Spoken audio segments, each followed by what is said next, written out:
Welcome to Courage in the Darkness with your host, Phillip Roberts. It's time to awaken America, y'all. Let's get into it. Courage, truth, compassion, freedom, faith. Welcome back to Courage in the Darkness. Tonight, I'm going to talk about something that most people avoid because it sparks strong emotions. I'm going to talk about abortion. And instead of doing my usual putting up the imagery on the side of me, I'm not gonna do that tonight because I don't want the video taken down. I want people to see it, share it, like it, discuss it, hate it, but I want people to talk about it. I want people to get into the comments. Don't fight. Please be respectful and all of that. So with that said, let's get into it. I cover topics like this because I really believe with all my heart that these are the conversations that we need to have. Not to divide or make anybody angry, but to discuss truth, compassion, and responsibility. I'm a Trump supporter, but I don't agree with everything that he says, especially on abortion. Personally, I believe that abortion should never be used as a solution. This topic is deeply personal, and somewhere out there, someone listening right now may be alive because their mother chose life under difficult circumstances. If all of us were in a room together, could you tell who was conceived in rape or in poverty? No, you couldn't. Neither could I. Every life has the same dignity, the same potential. That's why babies in the womb deserve the same human rights as anyone else.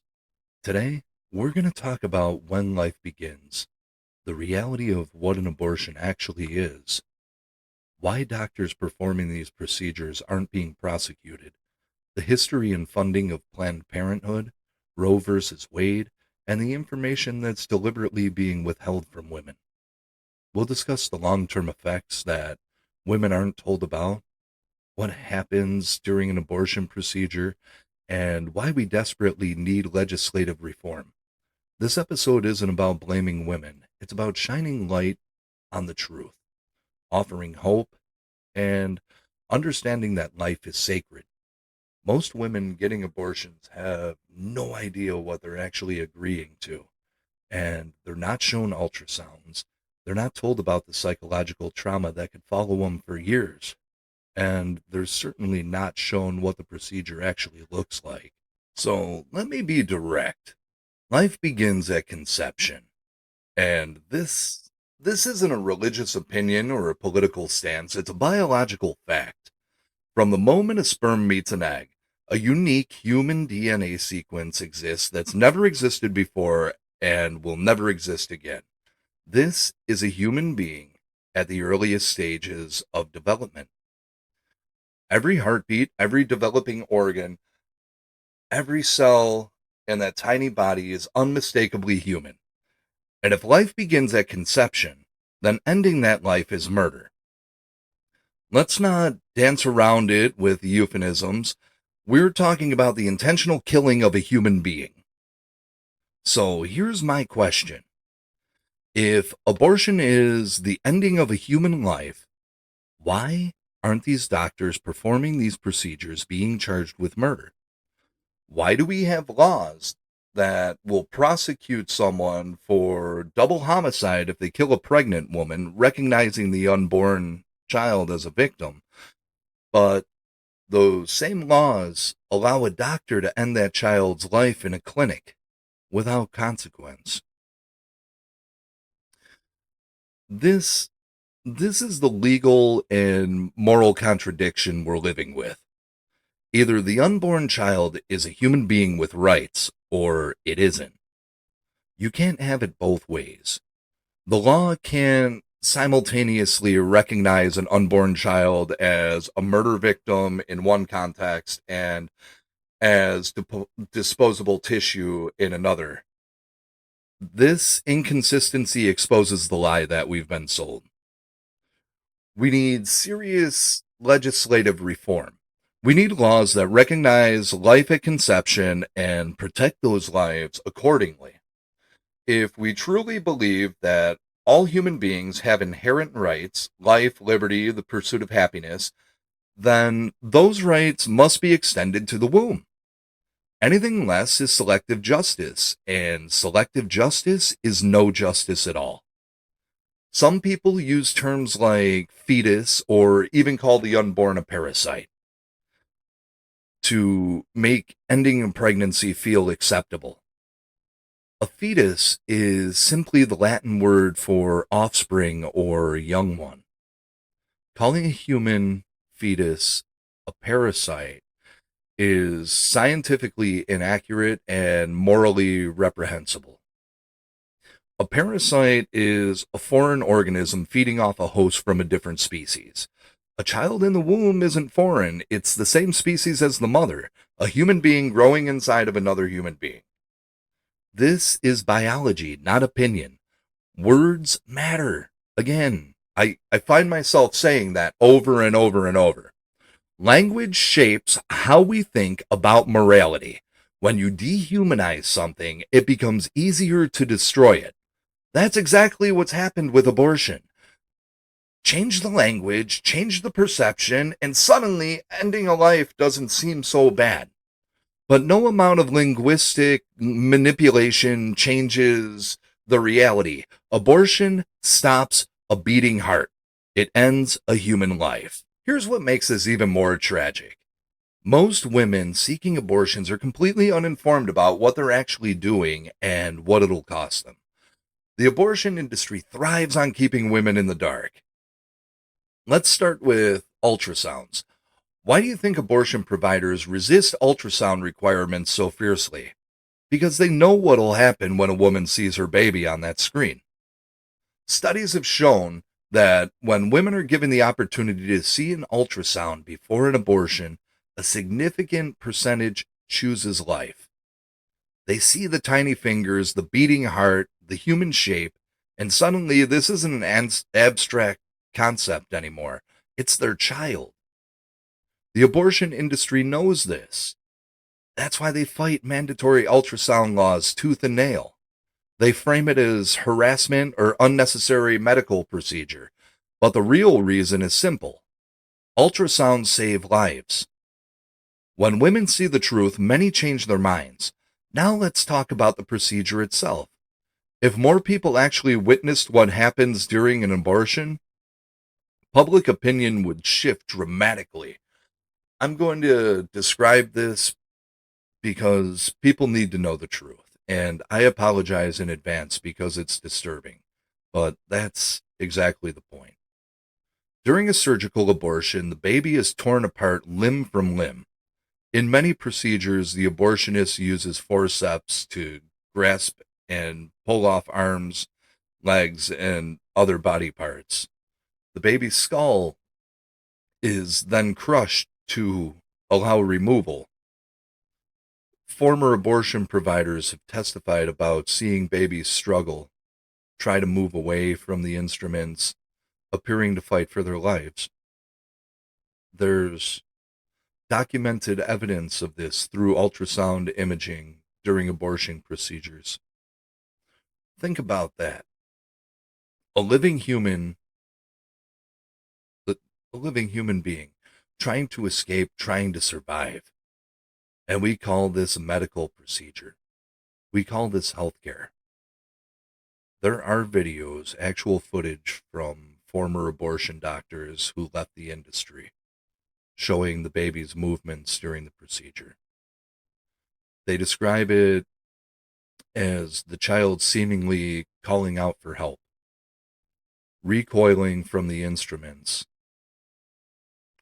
Dr. Bernard Nathanson, a former abortion provider who performed thousands of abortions, eventually became a pro-lifer after ultrasound tech allowed him to see what was really happening. He said, watching an abortion on the ultrasound screen changed everything for him.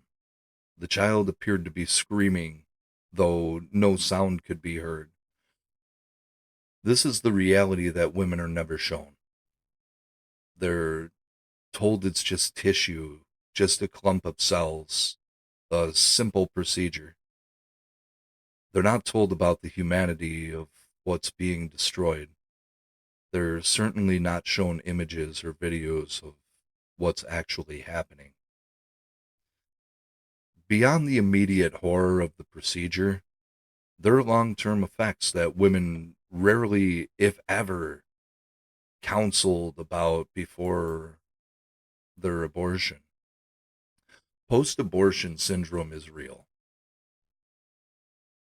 though the abortion industry, they try to dismiss it.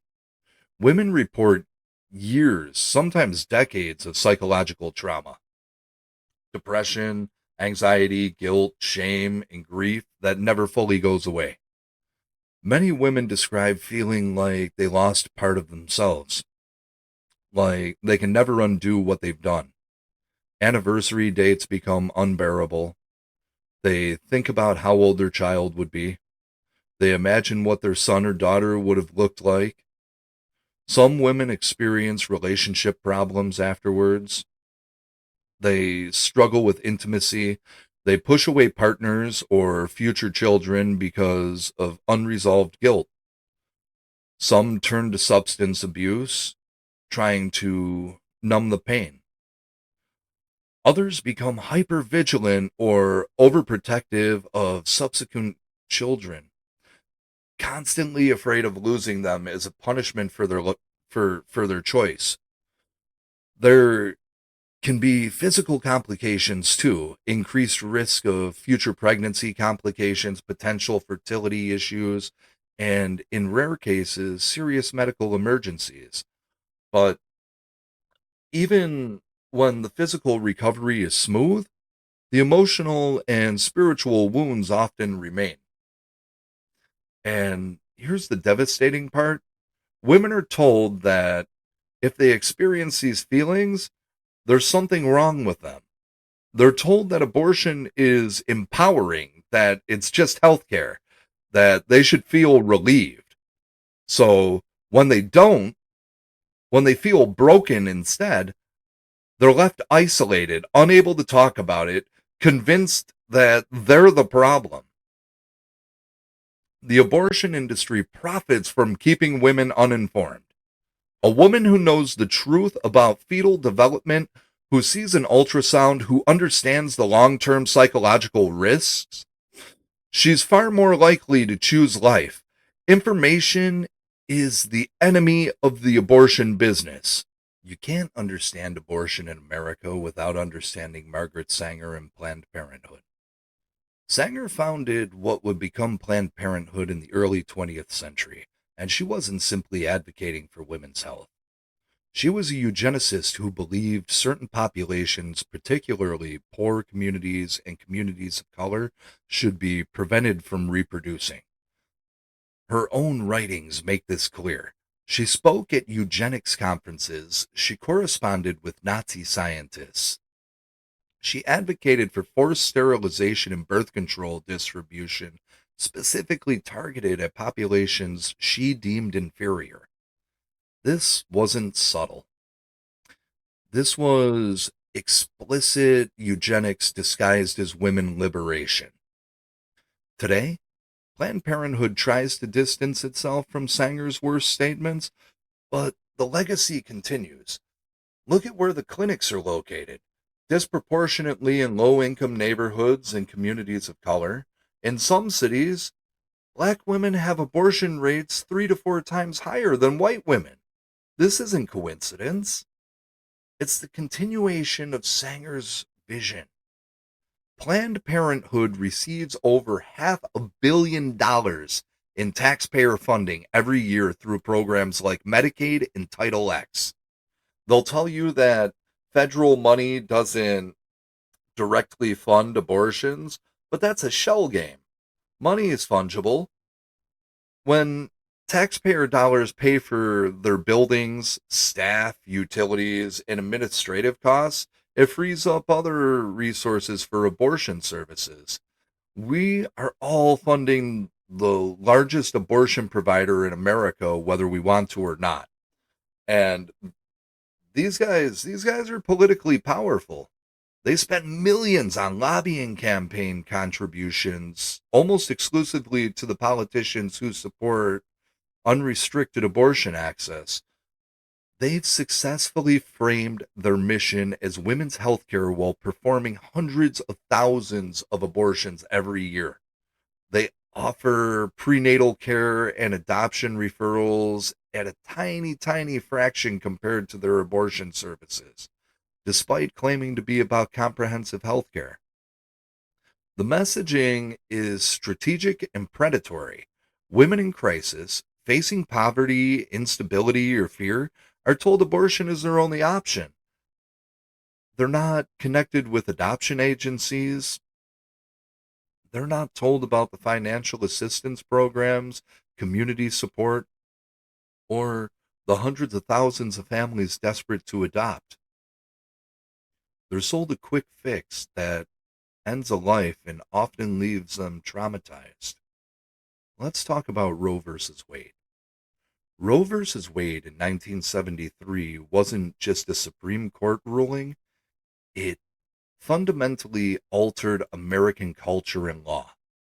Before Roe, abortion was was restricted or illegal in most states. There was widespread recognition, even among some who supported limited abortion access, that an unborn child was a human being. Roe changed that conversation overnight, like boom. The decision claimed to find constitutional right to abortion based on privacy, but there's no mention of abortion in the Constitution. The Supreme Court invented this right, overriding the democratic process in all 50 states and imposing a one size fits all policy on the entire nation. More than that, Roe changed how we talk about life.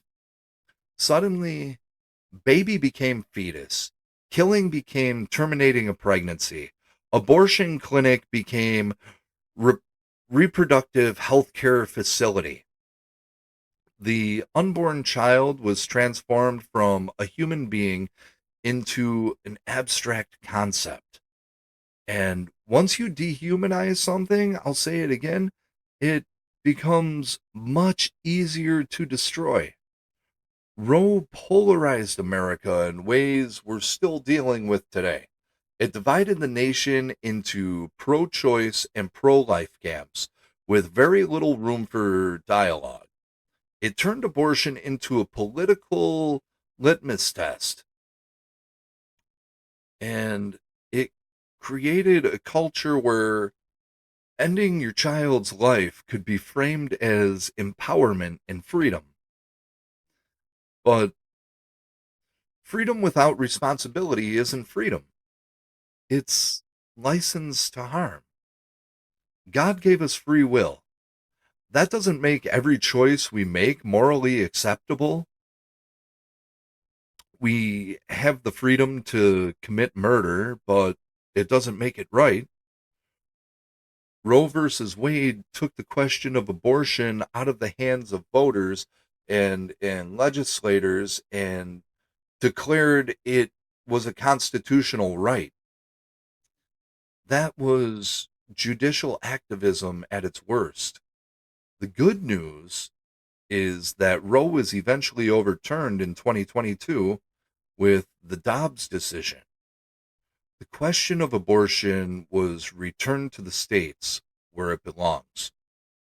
But the damage Roe did over nearly 50 years, the millions of lives lost, the cultural shifts, the dehumanization of the unborn, that's still with us. Now, we need legislation at the state and federal level that recognizes life at conception, and protects those lives accordingly. We need laws that treat abortion as what it is, the taking of an innocent human life. We need accountability for those who perform abortion and profit from this industry. and we need a complete overhaul of how we approach crisis pregnancies with support, resources, and alternatives instead of a quick appointment at an abortion clinic. The pro choice movement relies on several key arguments, and we need to address them directly because they dominate the conversation. Poverty is the most common justification. The argument goes bringing a child into poverty condemns both mother and baby. So abortion is the compassionate choice. But since when is killing somebody a acceptable response to their economic situation? We don't euthanize poor people. I mean, last I checked, we don't kill homeless people because their lives might be difficult. The solution to poverty is support, not death. There are hundreds of thousands of families in America waiting to adopt. Adoption provides a life affirming alternative where the child can thrive and the mother receives support without anyone dying. Crisis pregnancy centers exist across the country offering free ultrasounds, prenatal care, baby supplies, job training, and housing assistance. These resources are available, but women are often never told about them because the abortion industry doesn't profit from adoption or support services. Then there's the health argument. Some claim that abortion saves women's lives and that restricting abortion kills women. Let's be clear about something. Treating an ectopic pregnancy and other life threatening conditions are not the same as elective abortion. These are already handled by medical professionals under existing standards of care. No pro life legislation is preventing doctors from saving a mother's life when there's a genuine medical emergency. The vast majority of abortions, over 90%, are elective. They're not performed because of medical necessity. They're performed for social or economic reasons. The narrative that women will die en masse without abortion access is fear mongering, not supported by data.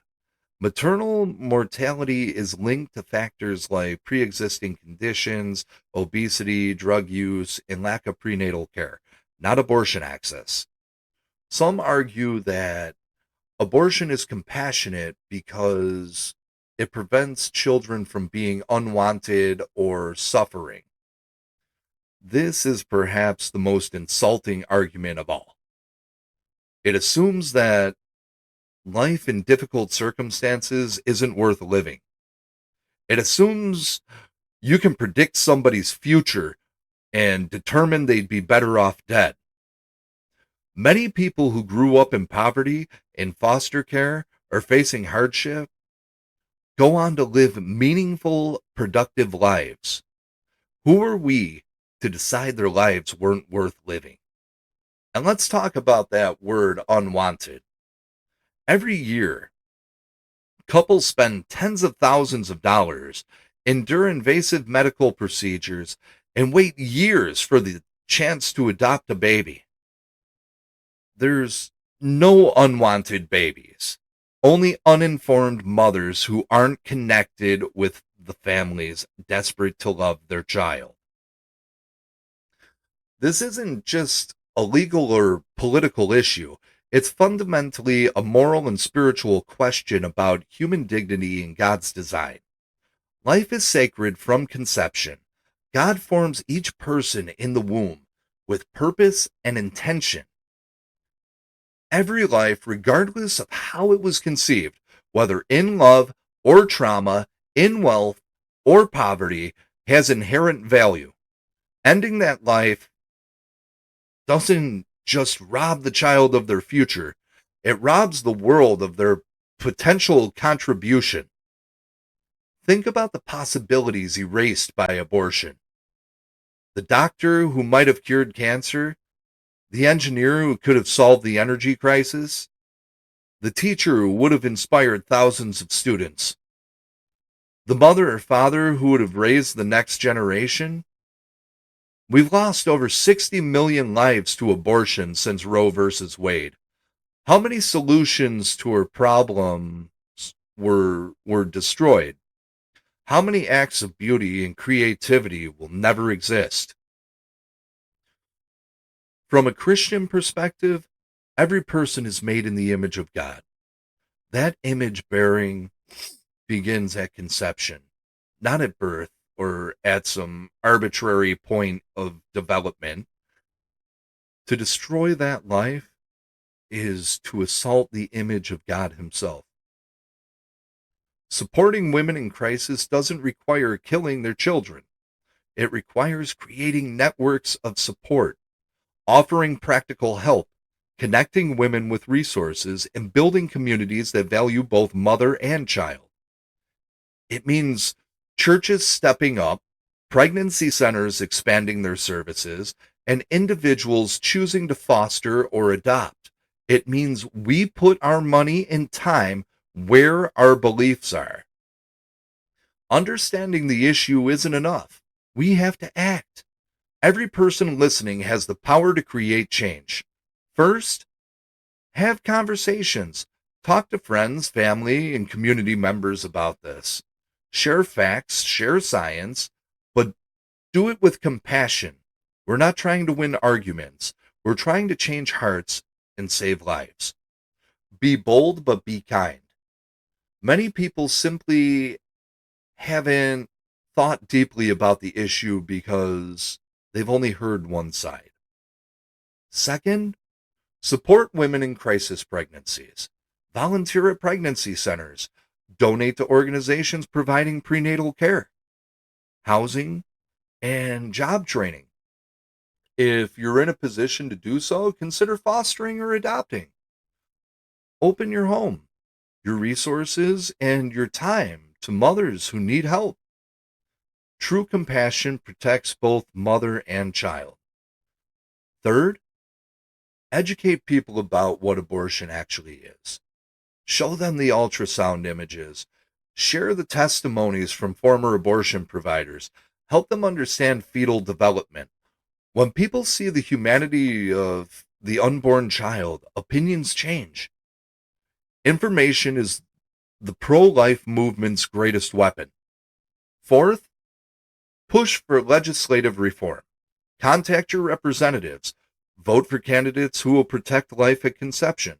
Support laws requiring ultrasounds before abortion, banning late-term abortion, and defunding Planned Parenthood. Advocate for laws that would hold abortion providers accountable for what they're actually doing, ending human lives. We need legislation that recognizes the unborn child as a person under the law with full rights. We need prosecutors willing to investigate abortion as homicide. We need a complete reformation of how our legal system treats life in the womb. This won't happen overnight, but it starts with people demanding change. Fifth, pray. Pray for women facing crisis pregnancies. Pray for the children in the womb.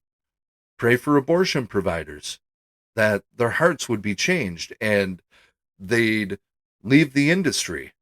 Pray for political leaders to have the courage to stand for life, even when it's unpopular. And pray for our culture to return to valuing the sanctity of human life.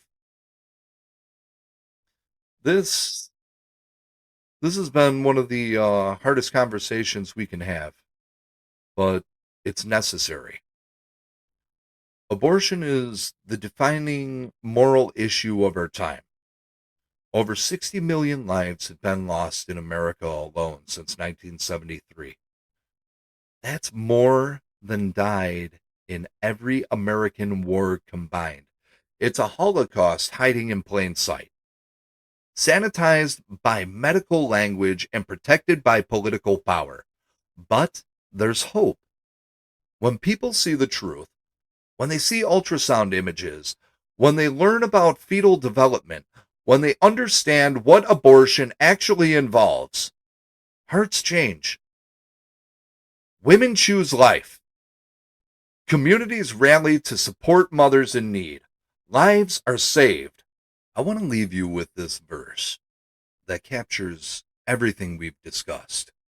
Psalm 139, 13 through 14 says, "For you created my inmost being. You knit me together in my mother's womb. I praise you because I am fearfully and wonderfully made." Every life from the moment of conception is fearfully and wonderfully made by God. That child in the womb isn't just tissue or potential. They are a unique, irreplaceable human being with infinite worth. And if we truly believe that, then we have a responsibility to defend them, to speak for them, and to create a culture that values them. Share this episode with someone who needs to hear it. Engage in conversations, even when they're uncomfortable. Support life-affirming organizations in your community. Push for the laws that protect the unborn, and stand firm in the truth, even when the culture pushes back. If you found this episode helpful, please share it, like it, and subscribe so you don't miss future conversations. And if you found value in what I'm doing, or you want to support the work that I'm doing, consider becoming a member on Patreon at Courage in the Darkness, where you could find even more content. Thank you for listening, and I'll see you next week. God bless you.